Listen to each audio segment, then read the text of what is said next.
বলবেন না। মা বলবো না, আপনি আমাকে শুধু শুধু ঘোরাবেন আর আমি বলবো না আপনাকে মিথ্যু। আপনি নীলাকে চেনে নিন।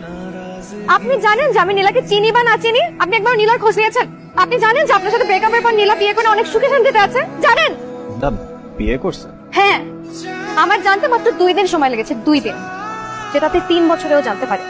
আর আমি আপনাকে কিছু জানাইনি, নীলার নাম্বারটা পর্যন্ত আপনাকে দেইনি, কারণ আমি মনে করি যে আপনি নীলার সাথে কথা বলার যোগ্যতাটা পর্যন্ত রাখেন না। আপনি না কোনো সময় আমার চোখের সামনে আসবেন না, আমি আপনাকে দেখতে চাই না। তো আপনি আমার চোখের সামনে থেকে সরে যান, যান। Okay, I'm sorry. It's okay. কিছু বলছো না যে? কি বলবো? আমাদের treatment, helping each other out. ও জানো, আমার বয়ফ্রেন্ডকে জিজ্ঞেস করে জানাবো। তাই তোমার বয়ফ্রেন্ড মানে? বয়ফ্রেন্ড আসলো কোত্থেকে আবার? কে, তুমি কিন্তু সুস্থ হও নাই, তুমি কিন্তু আবার বানায় বানায় কথা বলতেছো, তুমি একদমই সুস্থ হও নাই। আর তুমি কি সুস্থ হয়েছো?